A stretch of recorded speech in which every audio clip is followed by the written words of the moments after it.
The nets came back empty that morning, but they brought something else with them, something that should have stayed in the deep water where it belonged. Welcome to After Dark Horrors. I'm here to help you unwind tonight. Before you get too comfortable, take a second to like the video and subscribe. Only if you really enjoy what I'm doing here, drop a comment telling me where you're tuning in from and what time it is where you are. It's always cool to see how connected we all are. I think you'll enjoy these stories.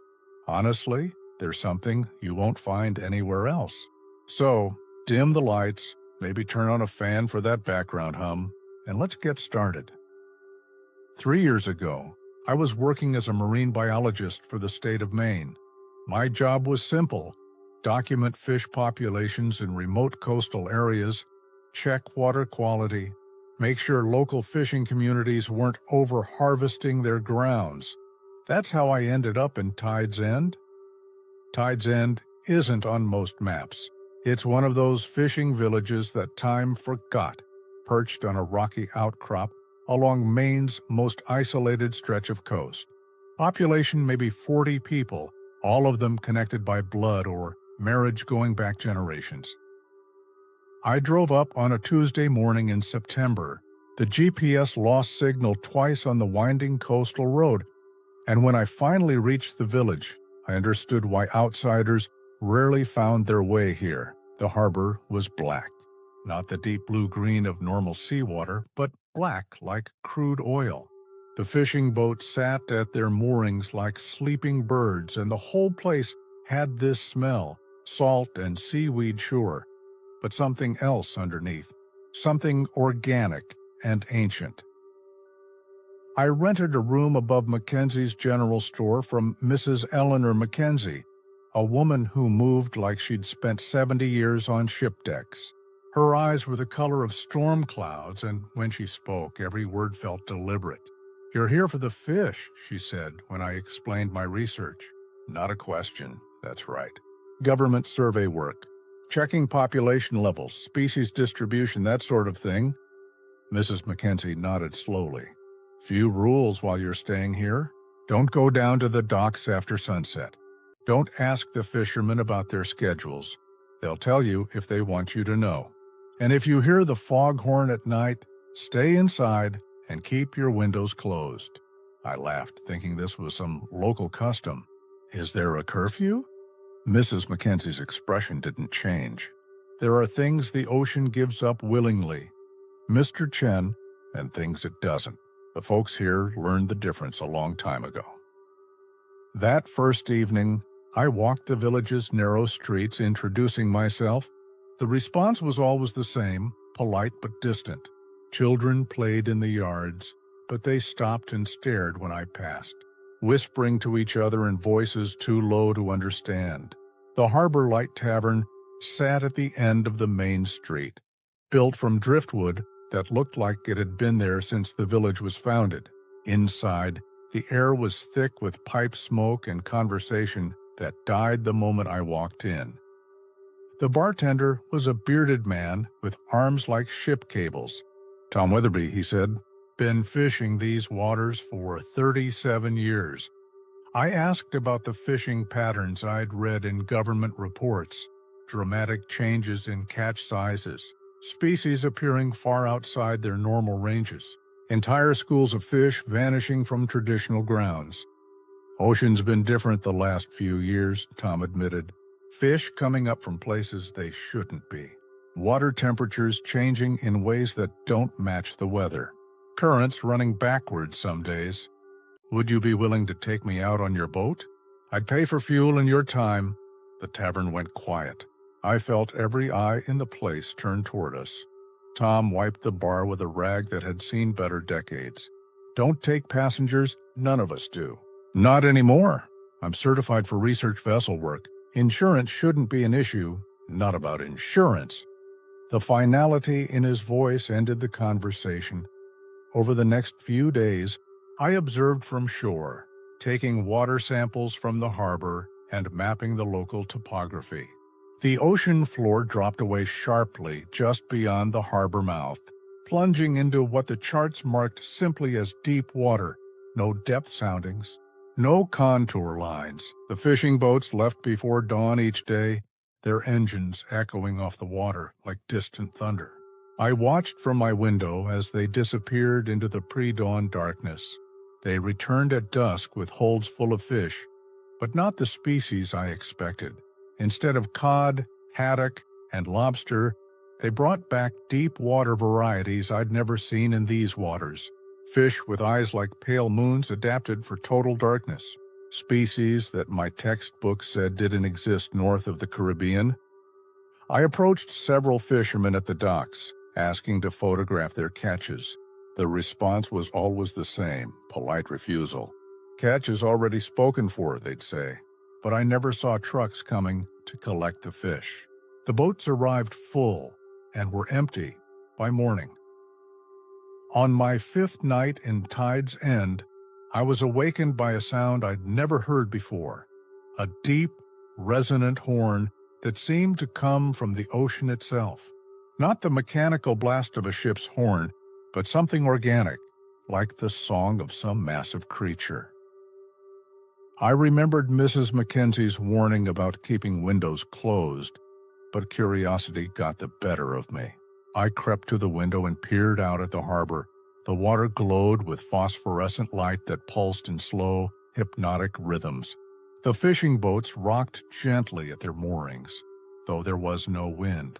And in the water between them, shapes moved, large forms that broke the surface just enough to create ripples. My breath fogged the glass as I watched these creatures glide across the harbor. They were too big to be seals, too deliberate in their movements to be debris. They formed patterns in the water, geometric designs that shifted and reformed like a slow dance. The horn sounded again, deeper and more insistent. It vibrated through the floorboards beneath my feet, through my bones. It wasn't a warning, it was a summons. I stumbled back from the window and turned on every light in the room. When I looked outside again, the glowing water had vanished. The shapes were gone. All that remained was the silent harbor and the empty fishing boats. But I knew what I'd seen, and I knew that whatever lived in those black waters had been watching me watch them. The next morning, I found Mrs. Mackenzie in the store, stacking cans with mechanical precision. "I heard the horn last night," I said, "and I saw something in the harbor." She set down the can she was holding. "I told you to stay inside." What were those things? Mrs. Mackenzie led me to the back of the store through a door marked "Staff Only." Inside was a cluttered office filled with charts, journals, and maritime logs dating back over a century. On the wall hung faded photographs of fishing crews and old steamers. She pointed to a hand-drawn map of the harbor covered in cryptic symbols. One symbol appeared repeatedly, a spiraling wave with dots above it. "The Watchers," she said quietly. "They've always been here. Some say they're guardians. Others call them something else. They keep the balance." "Balance of what?" "Between what the ocean gives and what it takes back." Her finger traced the symbols on the map. "We fish what they allow us to fish. We take what they're willing to spare. Anything else?" She shrugged. She opened a file on her desk and showed me a logbook entry from 1876. The handwriting was faded but legible. "Captain Elias Carter, final entry, the horn calls tonight. They gather in the darkness beneath our hull. We can feel them moving below, circling, deciding. God help us all if they find us wanting." The entry was dated 3 days before Carter's ship was found empty, drifting 20 miles offshore. No bodies were ever recovered. "Your government surveys," Mrs. Mackenzie said, closing the file. "Your population studies and water samples. They know you're here. They know what you're doing." "They?" "The Watchers decide what comes up from the deep. They've been making that decision for longer than this village has existed, and they don't take kindly to outsiders who ask too many questions." I left the store in a daze, the old woman's words echoing in my head. Back in my room, I spread out my research notes and charts. The patterns I'd been tracking, the unusual species, the empty traditional fishing grounds, the mysterious catches suddenly made a different kind of sense. That afternoon, I took a small net down to the harbor, thinking I could collect samples from the shallows. As I lowered the net into the black water, something brushed against it from below. The net jerked in my hands, and I found myself staring down into a pair of luminous eyes the size of dinner plates. The creature, whatever it was, held my gaze for a long moment. Then it sank back into the depths, leaving only ripples on the surface. I dropped the net and ran. That night, the horn sounded 3 times. I didn't look out the window. The next day, I checked out of Mrs. Mackenzie's and drove back to Augusta. I submitted my report to the state, carefully omitting any mention of the watchers or the strange lights or the creatures in the harbor. I wrote about temperature variations and shifting currents, about the need for further study in controlled conditions, but I never went back to Tide's End. Sometimes, late at night when the wind is blowing off the coast, I think I can still hear that horn, deep and mournful, calling from waters that hold secrets older than human memory. I kept one thing from my time in the village, a photograph I took of the harbor at dawn just before I left. I didn't notice it at the time, but when I developed the film, there were shapes visible just beneath the surface, dark forms arranged in that same spiral pattern I'd seen on Mrs. Mackenzie's map. The Watchers, keeping their eternal vigil over the boundary between our world and whatever lies beneath the waves. Story 2. The Deep Nets. My name is Sarah Mills, and I used to be a commercial fisherman in Gloucester, Massachusetts. Used to be, because what happened to me and my crew 3 summers ago made me hang up my gear for good. I ran a 40-foot fishing vessel called the Mary Catherine, named after my grandmother. Small crew, just me, my brother Danny, and our friend Marcus, who'd been fishing with us since we were teenagers. We weren't getting rich, but we made enough to keep the boat running and food on our tables. In July 2021, we started hearing stories from other fishing crews about a new spot opening up about 30 miles northeast of Gloucester. Word was that some old-timer named Captain Novak had found what he called virgin waters, a section of ocean floor that had never been fished before. Novak was keeping the exact coordinates to himself, but he was bringing in catches that made everyone else's hauls look like weekend sport fishing. 100-pound halibut, lobsters the size of small dogs, fish species that marine biologists couldn't even identify. The thing was, Novak's crew had been acting strange since they started fishing the new grounds. They'd come into port after a week at sea, looking like they'd aged a month. Hollow eyes, shaking hands, jumping at sudden noises. When other fishermen tried to ask about their secret spot, they'd clam up or change the subject, but the money they were making was impossible to ignore. Danny finally tracked down Novak's first mate, a guy named Rick Paulson at Murphy's Tavern one night in early August. Rick had been drinking heavily, and after Danny bought him a few more rounds, Rick started talking. "You don't want to fish where we've been fishing," Rick said, his words slurring slightly. "The water there, it's different." "Wrong somehow? Wrong how?" Danny pressed. Rick looked around the bar like he was afraid someone might be listening. Then he leaned closer and lowered his voice.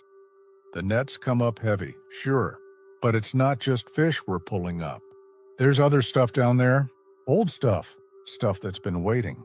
He wouldn't say anything more specific, just kept muttering about things that shouldn't be and water that watches back. But Danny managed to get a general idea of where they'd been fishing, a deep water trench about 30 miles out, in an area that wasn't marked on any of the standard fishing charts. Against my better judgment, I let Danny convince me to check it out. We left Gloucester Harbor at 4 a.m. on a calm Thursday morning in August.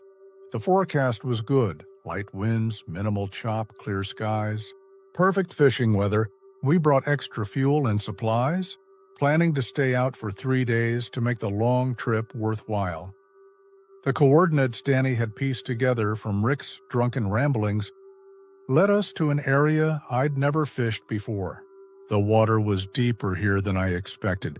My depth finder showed over 800 feet in some spots. The ocean floor was irregular, full of trenches and underwater valleys that created strange current patterns, but the fish finder was lighting up like a Christmas tree. Jesus Christ, Marcus whispered, staring at the sonar display. Look at the size of those schools. The readings showed massive concentrations of fish moving in the deep water below us. Not the scattered individual signatures we usually saw, but dense clusters that looked like underwater clouds. We dropped our nets and waited. Within minutes, we could feel the weight building on the lines. The winch motor strained as we hauled in the first net, and when it finally broke the surface, we understood why Rick Paulson had looked so shaken. The net was full of fish, but they were unlike anything I'd seen in 20 years of commercial fishing. Most were species I couldn't identify, deep water varieties with pale, almost translucent flesh, and eyes adapted for total darkness. Some had bioluminescent patches that still glowed faintly, even after they'd been hauled up from the depths. But it was the sheer size of them that took my breath away. We pulled in cod that must have weighed 80 pounds, halibut the size of small cars, lobsters with claws that could snap a man's arm in half. How is this possible? Danny asked, staring at a fish that looked like a cross between a grouper and something from a deep-sea nature documentary. These species don't live in these waters. Marcus was examining one of the larger specimens, a silvery fish with rows of needle-sharp teeth. "Look at this," he said, pointing to strange markings along the creature's flank. "Are those scars?" I looked closer. The markings weren't scars. They were symbols, carved into the fish's flesh with surgical precision. The cuts had healed over time, but left permanent indentations in the skin. What the hell would carve symbols into a fish? Danny asked. I didn't have an answer. We spent the rest of the day processing our catch, but the uneasy feeling in my gut kept growing stronger. The fish were beautiful specimens worth more money than we'd ever made in a single day. But there was something fundamentally wrong about all of it. As evening approached, we prepared to drop our nets for a night fishing session. That's when things started getting really strange. The ocean around our boat began to change color. What had been deep blue water slowly turned darker, taking on an almost black tint that seemed to absorb light rather than reflect it. The temperature dropped noticeably, and a thick fog bank rolled in from the northeast. "Weather's changing fast," Marcus observed, checking the barometer. "Pressure's dropping like a stone." But the weather radio wasn't reporting any storms in our area. According to the Coast Guard, we were sitting under clear skies with light winds. That's when we heard the singing. It started as a low humming that seemed to come from the water itself. At first, I thought it was just the sound of currents moving around underwater rock formations, but as we listened, it became clear that the sound had structure, melody, harmony. "Are you guys hearing this?" Danny asked, his voice barely above a whisper. We all were. The singing was coming from below us, rising from the deep water like the voices of an underwater choir. It was beautiful and terrifying at the same time, hauntingly melodic but somehow alien, like music composed according to rules that human ears weren't meant to understand. The fog grew thicker, reducing our visibility to maybe 50 feet in any direction. Our GPS was still working, but the compass needle had started spinning randomly, unable to find magnetic north. That's when our nets started moving on their own. We'd dropped them about an hour earlier, and they should have been hanging straight down in the water column. But I could see the lines moving, not with the random motion of currents, but with purpose. Something was pulling on the nets from below, but not trying to escape. It felt more like something was examining them. "Bring them up," I told Marcus. "Bring them up now." But when Marcus hit the winch controls, nothing happened. The motor was running, but the nets weren't rising. If anything, they seemed to be going deeper. "The winch is jammed," Marcus said, sweat beading on his forehead despite the cool air. "Something's fouled in the machinery." Danny went to check the mechanical systems, while Marcus and I tried to figure out what was happening with the nets. The lines were still moving, but now they were moving in patterns. Geometric shapes that repeated and evolved like some kind of underwater sign language. The singing grew louder. "Got it," Danny called from the engine compartment. There was nothing wrong with the winch. Controls were just switched off somehow. He hit the retrieve button, and slowly, the nets began to rise. What came up wasn't fish. The first thing that broke the surface was a collection of objects that looked like they'd been down there for decades. Pottery shards covered in marine growth, pieces of metal corroded beyond recognition, and what appeared to be fragments of carved stone. But woven throughout this collection of underwater debris were things that made my blood run cold. Bones that looked human, but weren't quite right. Too long in some places, with extra joints in others, and wrapped around everything like kelp were strands of something that looked like hair, but moved independently, as if it were still alive.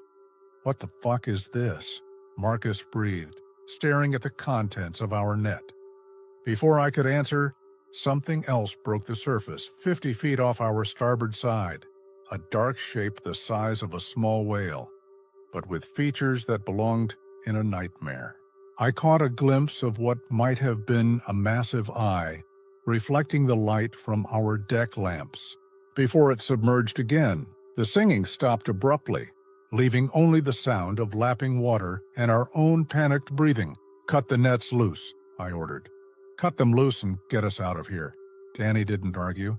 He grabbed a knife and started sawing through the lines, while Marcus fired up the engines. As soon as the nets were free, I opened the throttle and pointed the Mary Catherine toward home.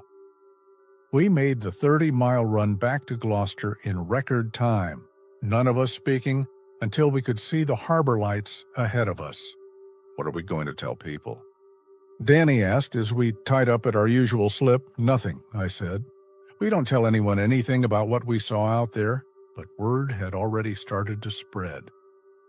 Other fishing crews had noticed our hasty return, and by the next morning, half the fleet was asking questions about our trip to the deep water trench. I told everyone who asked that the fishing had been poor and the weather had turned bad. Most people seemed to accept that explanation, but a few pressed for details. Captain Novak approached me at the fuel dock 3 days later. "I heard you boys tried fishing my spot," he said, his weathered face grim. "Don't know what you're talking about," I replied. Novak stepped closer, lowering his voice. "You saw them, didn't you?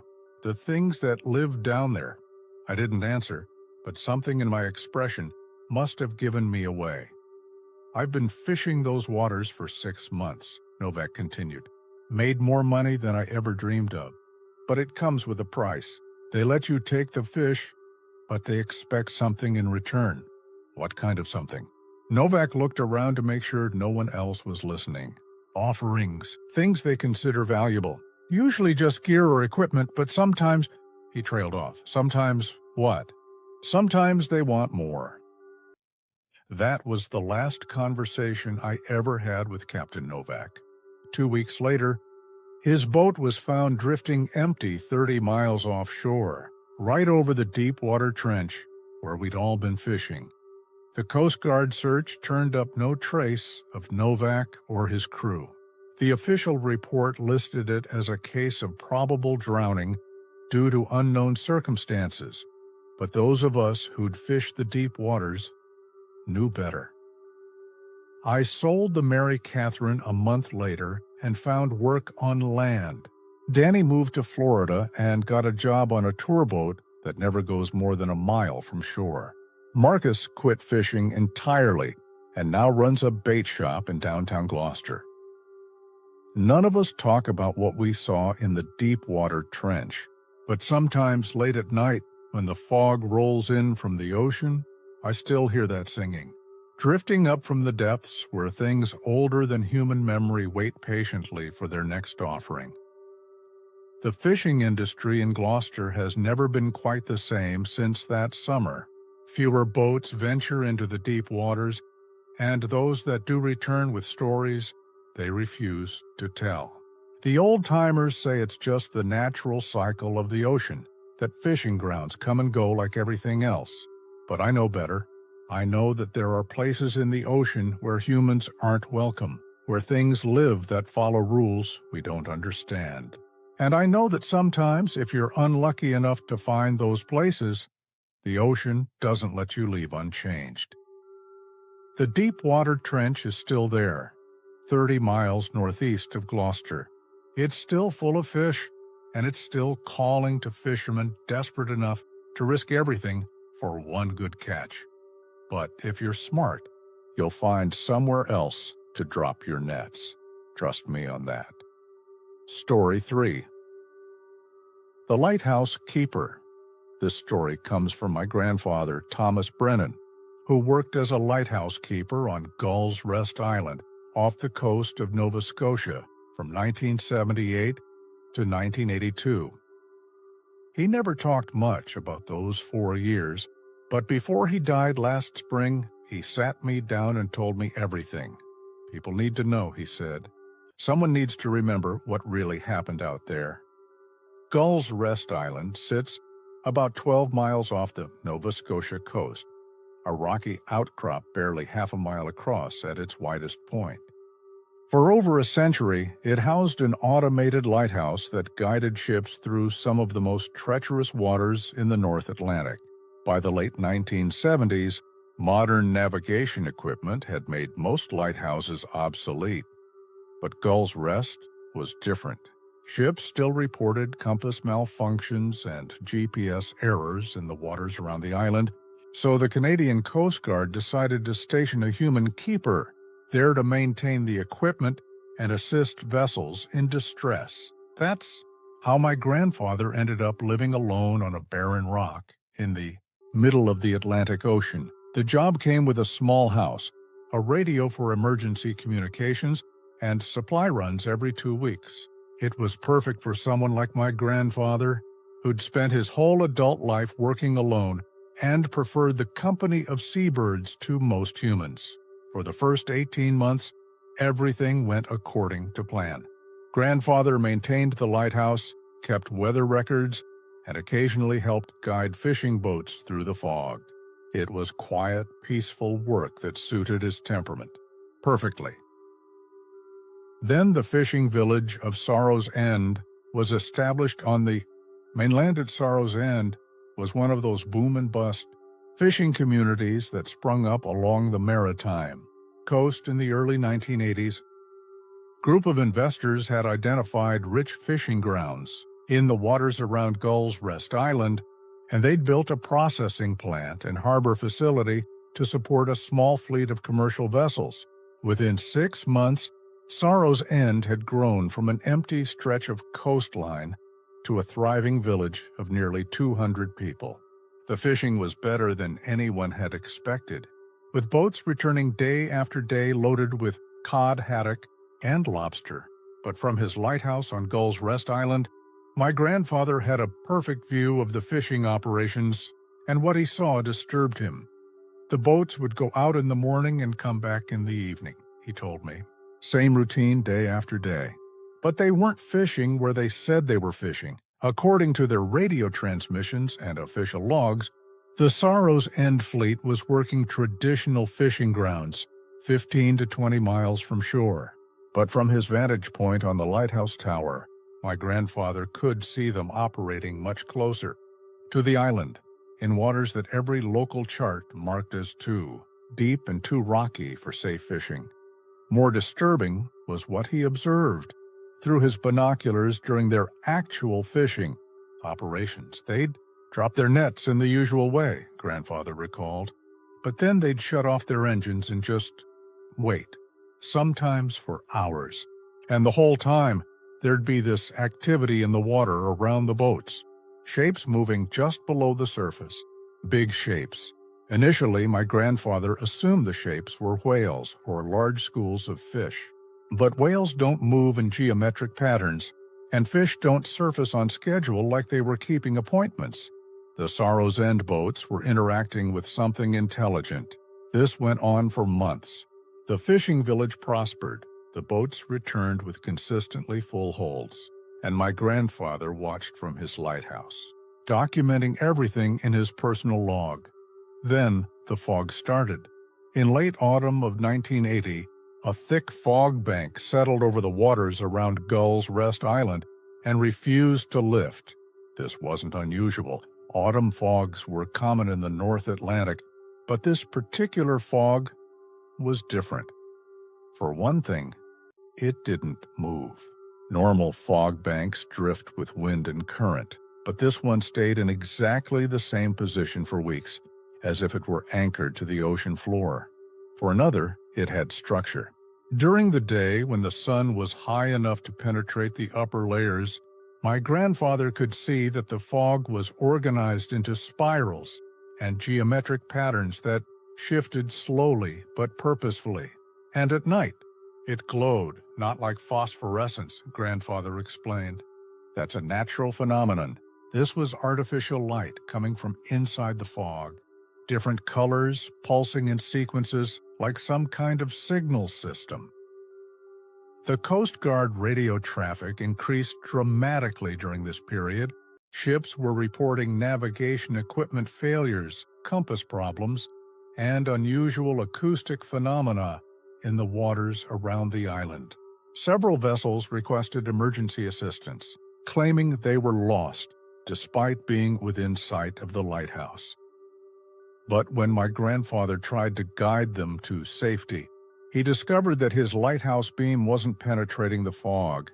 I'd turn on the beacon, maximum intensity, and it would just stop, he said, like the fog was absorbing all the light.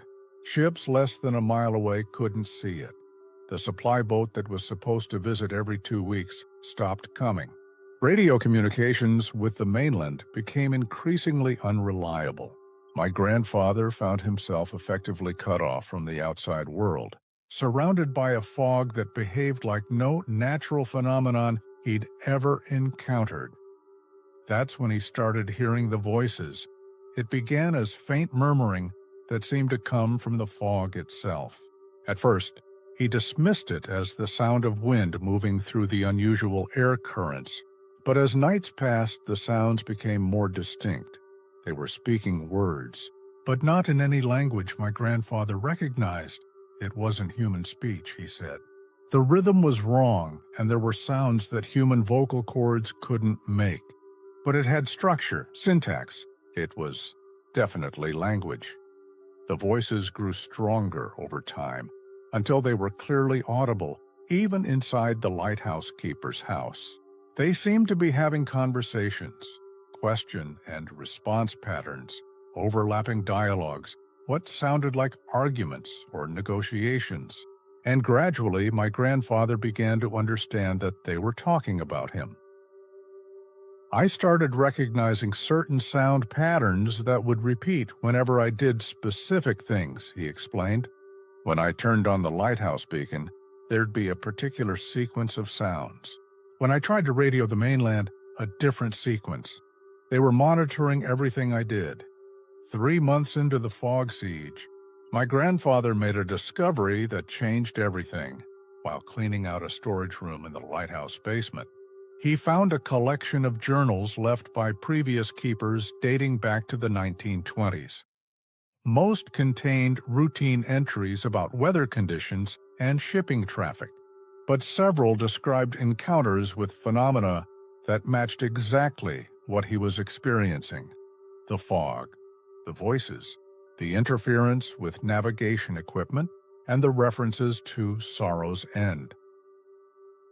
According to the journals, fishing communities had been established in the area multiple times over the past 60 years, always in the same location, always following the same pattern: rapid growth, exceptional fishing success, then sudden abandonment within 2 to 3 years.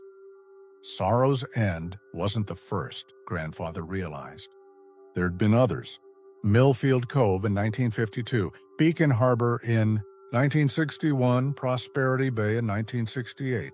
Same story every time. The journal entries described how each fishing community would start, normally but gradually become more secretive about their operations.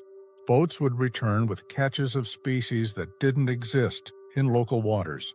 Fishermen would develop unusual health problems, skin conditions, eye sensitivity, respiratory issues that doctors couldn't diagnose, and eventually, the communities would simply disappear. Not abandoned gradually as economic conditions changed, but evacuated overnight, leaving behind empty buildings and no forwarding addresses. My grandfather found newspaper clippings documenting these disappearances, along with Coast Guard reports describing the discovery of abandoned fishing villages with no signs of struggle or disaster. The residents had simply vanished, taking only personal belongings and leaving everything else behind. The most recent journal entries, written by the lighthouse keeper who'd preceded my grandfather, told a story that made his blood run cold. July 15, 1977. The Sorrow's End boats are working closer to the island today. Through the telescope, I can see them lowering something into the water that isn't fishing nets. Large containers, maybe 50-gallon drums. They handle them very carefully, like they're afraid of what's inside. July 18, 1977. The fog has lifted enough for me to see what they're doing. It's not fishing. They're feeding something, dumping the contents of those containers into specific locations, then waiting. Something comes up from the deep water to feed. Something big. July 22, 1977. I understand now. It's not a fishing operation. It's a farm. They're cultivating something down there, feeding it, helping it grow. But what do you feed something that lives in water 800 feet deep? July 25, 1977. Last supply boat from Sorrow's End. Captain looked sick, wouldn't make eye contact. Said they were concluding operations and wouldn't be back. When I asked about the lighthouse supply runs, he said someone else would handle them. But nobody came. August 3, 1977. Found something washed up on the rocks today. Looked like part of a fishing net, but the mesh was made from some kind of organic material. Hair maybe, or processed kelp. Whatever it is, it's not manufactured. It's grown August 10, 1977. The fog is back. Heavier than before, and it's not lifting during the day anymore. Radio communications are completely blocked. I'm effectively cut off from the mainland. August 15, 1977. They're still here. The things in the water. I can see shapes moving through the fog, but they're not boats. They're too big to be boats, and they glow with their own light. August 20th, 1977. I understand what happened to the fishing communities. They weren't abandoned. They were harvested. The things in the deep water don't just take fish. They take everything. The fish, the boats, the people. That's what they've been cultivated to do. August 25th, 1977. This will be my last entry. They're coming for the island tonight. I can hear them in the water circling, getting closer.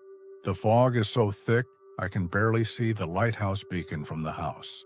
But I can see their lights moving beneath the surface. If anyone finds this journal, stay away from Sorrow's End.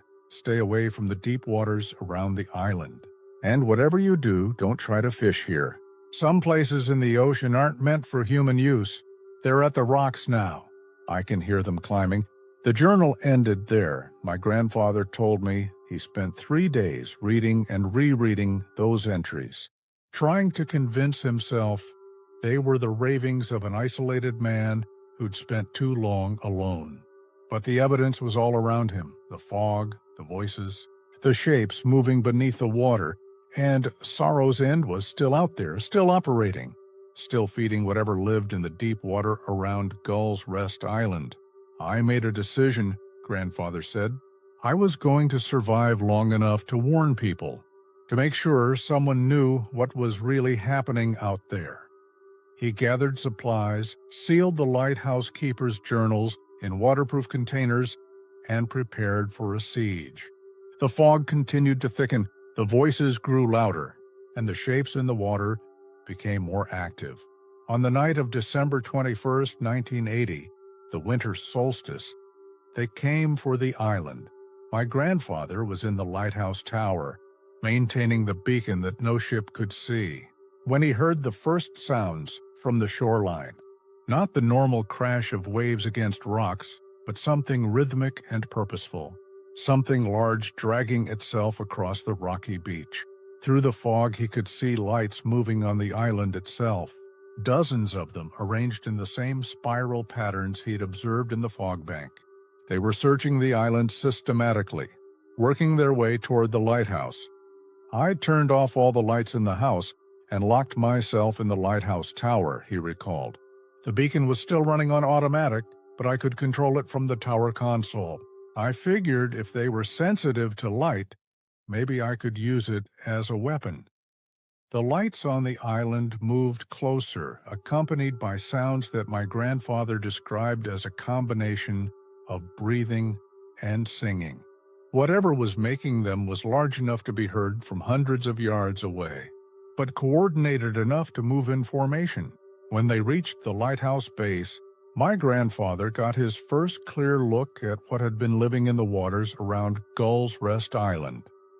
They weren't human, he said simply, but they weren't animals either. Something in between. Bipedal, but with proportions that were all wrong. Arms too long, heads too large, skin that looked wet even in the air.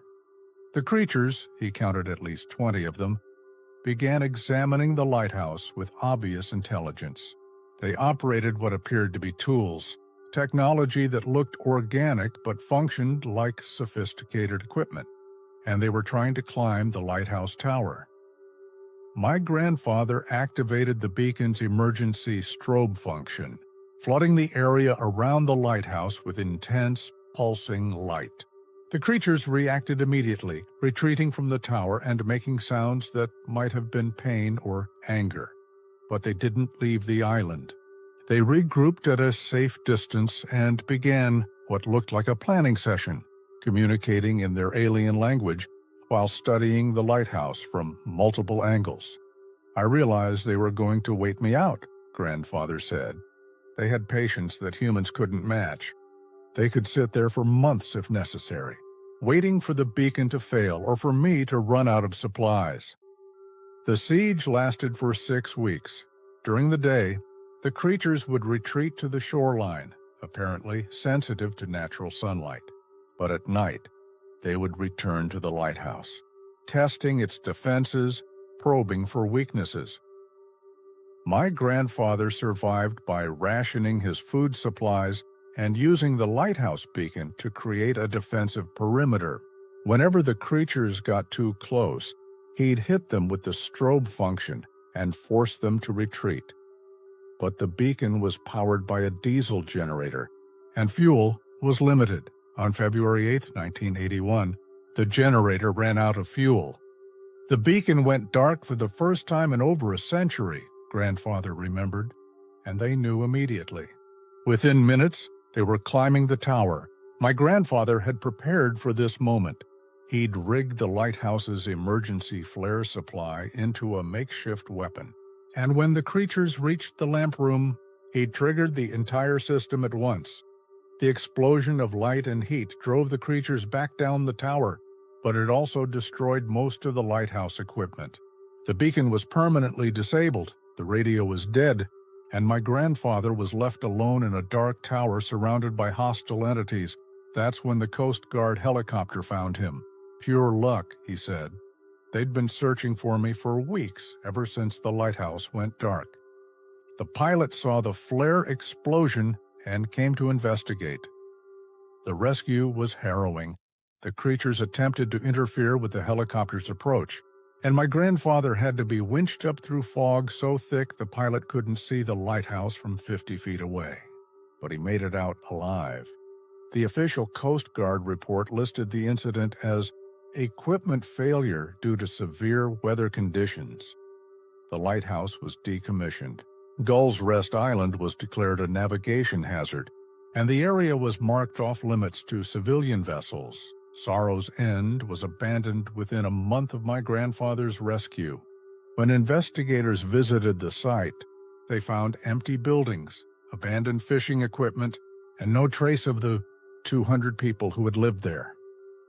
The deep-water fishing grounds around Gull's Rest Island were never fished. Again, my grandfather spent the last 40 years of his life trying to forget what he'd experienced on that island. But in his final months, as his health declined, he became obsessed with making sure someone knew the truth. There are places in the ocean that don't belong to us, he told me. Things living down there that are older and smarter than we are. And sometimes, when we get too greedy or venture too far from shore, they remind us who really owns the water.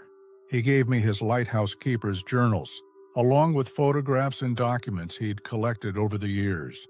Evidence of other fishing communities that had appeared and disappeared along isolated coastlines, always following the same pattern. "Promise me you'll remember this story," he said. "Promise me you'll warn people if they ever try to establish another fishing operation near Gull's Rest Island." I promised. And now I'm keeping that promise by sharing his story with you. Gull's Rest Island is still out there, 12 miles off the Nova Scotia coast. The lighthouse is dark, the island is officially uninhabited, and the waters around it are marked as hazardous to navigation. But sometimes, on clear nights when the moon is dark, fishing boats report seeing lights on the island, arranged in spiral patterns, moving with purpose, as if something is still maintaining a vigil over those deep waters. If you're ever sailing in the North Atlantic and you see those lights, my grandfather would want you to remember his story. Turn your boat around, head for the nearest safe harbor, and don't look back. Some places are better left alone. Story 4. Shadows on the water, and then there was the river. In June 2022, my friends Marcus and Elena rented kayaks to explore the Upper White River in the Ozarks. Floodwaters had made the current swift. They thought it'd be fun, a bit of adrenaline. They launched before dawn. Mist clung to the water's surface. The sun was just a pale glow behind broken clouds. Elena paddled close to the mossy banks to photograph wild rhododendrons. Marcus drifted ahead, scanning the limestone cliffs. Around mid-morning, Elena called out on the radio. "Marcus, did you see that?" He turned. Standing on the riverbank was a figure, tall, motionless, half hidden by laurel bushes. "Who is that?" Marcus whispered. Elena's voice wavered. "I don't know." They drifted closer. No fishing gear, no boat. Just a stranger staring at them. Then another figure appeared atop a nearby bluff. And another, each spaced like a sentry. Silent, expressionless. The two kayaks slipped past without incident, but every bend revealed more watchers. On stumps, on rocks, on cliff ledges. All facing the river. At one point they passed an old ferry landing. Rusted cables coiled on a weathered dock. Fresh footprints led to the water's edge. None led away. Elena's radio crackled. "They're still out there." Marcus held his paddle tight. The shapes on shore didn't blink or move. They just watched. When they neared rapids, class 2 to 3, the watchers gathered on rocks midstream, arms raised as if conducting the water. Suddenly they vanished. Marcus and Elena reached a ranger station at noon, shaken. The ranger checked the bank. Dozens of fresh footprints, leading to nowhere. The local lore calls them the Water Watchers, spirits of an old ferry crew lost in a flood. They say the Watchers still mark travelers on the river, choosing who may leave. Marcus and Elena never paddled that stretch again. Story 5. The Forgotten Church, but the forest wasn't done. In spring 2023, a small church appeared on a ridge near Mountain View, Arkansas. Reverend Cole Martin built it from weathered planks and raw timber. He claimed it was for worship in God's creation. Julia Price drove 2 hours to attend. She arrived at midday. The church sat at the bluff's edge, a simple wooden frame with a white canopy stretched over rough benches. 20 worshipers gathered. At services, they sang hymns by guitar. Then the preacher invited them to hike a trail behind the church to commune with God. Julia agreed. She walked single file down a narrow path through young pines. After 10 minutes, they reached a stone-ringed clearing. Reverend Martin asked them to hold hands. He led a prayer for renewal. Then he invited private confessions. One by one, people whispered struggles, loss, addiction, grief. When Julia hesitated, she shared her loneliness since her fiancé died. The preacher stepped forward, his tone deep. The group echoed him, voices rising. The circle tightened. Hands pressed firm. Julia felt unease. Then he brought out a silver chalice. Wine to seal the covenant. Julia backed away. She hadn't agreed to anything, but the follower behind her guided the chalice to her lips. She tasted bitter metal. A strange warmth spread through her body. Next thing she knew, she was lying in a shallow pit, lined with stone beneath the ground. Cold earth pressed against her back. Welcome home, the congregation whispered. When Julia woke, it was dusk. The church was gone. No benches, no clearing, no preacher. Only the canopy still fluttering in the breeze. Neighbors later said the church never existed. No building permits. No congregation. No services before or after that day. Julia carries the metallic taste in her mouth and the knowledge that some houses of worship gather in places no one will look. Story 6. Echoes in the Mine. It was March 2024 when I first heard about Longdale Mine, a local urban explorer forum, lit up with talk of an abandoned lead and zinc mine near Pitcher, Oklahoma. Pitcher was a ghost town, once booming, then nearly wiped off the map by flooding and pollution. The mine itself had collapsed decades ago, flooded by groundwater, sealed off until now. That's when Luis L.J. Hernandez reached out. He ran a small adventure vlog channel, 2 friends, Kira Lee, a fearless urban explorer, and Sam Kim, a drone pilot. They invited me to come film. Real exploration, LJ called it. I signed on. I was a location sound tech chasing real thrills. We met in Tulsa and drove 2 hours east. The road wound through fields, then over a crumbling bridge into a dirt lane that led straight to rusted corrugated steel doors bolted shut. A faded sign warned, "Do not enter." The door creaked when LJ pried it open with a crowbar. We slipped inside. Headlamps cut through the dust. The air smelled of mildew and rust. Beneath our boots, water pooled in shallow troughs and old rail tracks led into darkness. We rigged up the drone first. Sam guided it above the flooded shaft, the camera beam bouncing off walls, slick with condensation. Then we climbed down metal stairs, rusted but still holding. Phones pinged, no signal. Better, no distractions. At first, it was just the echo of dripping water and our own breathing. Every footstep sent a hollow thump through the tunnel. Every drip sounded like distant footsteps. We reached a collapse. Timber support snapped and jammed. A jagged hole yawned below. Sam hovered the drone near its edge. On screen, something moved. A pale shape peered from side tunnel darkness. I swallowed hard. "Did you see that?" I asked. My voice sounded tinny in my ears. LJ steadied the camera. Back up, back up." We backed up. The shape blinked out. Our hearts pounded in unison. No one spoke. Kira found a lantern further down, half buried in silt. Flicked it on. Its bluish flame crackled. Impossible. No fuel lines, no cartridges. Its handle bore a crudely carved date. 1873. The singing started then. Low, mournful, almost drowned out by the drip and echo of the tunnel. Not wind, not water. A human chant. Words I couldn't place. The kind of chant you feel more than you hear. "Let's go," LJ said. But the tunnel behind us felt longer than on the way in, like the mine stretched into infinity. We turned toward the stairs. The singing swelled, circling around us. Something brushed the back of my neck. I spun. Nothing.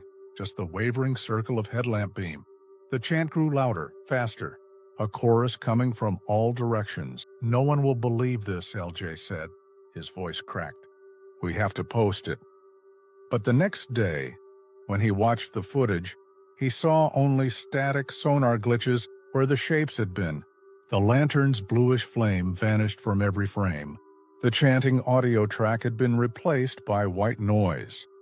LJ posted a short warning clip. 20 seconds of my headlamps cutting through tunnel mist.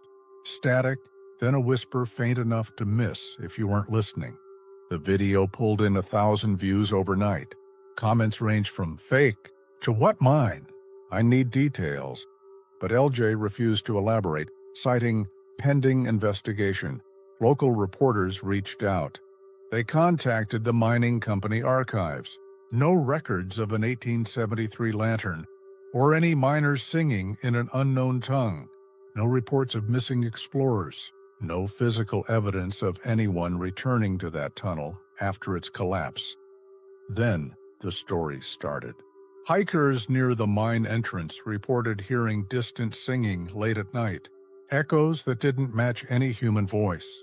Drone pilots flying nearby said their equipment glitched in exactly that spot, screens warped, audio shredded, and once, a state park ranger who patrols an adjacent wildlife area swore he saw lights moving under the water in the flooded shaft, lights that pulsed in the same slow rhythm we'd watched.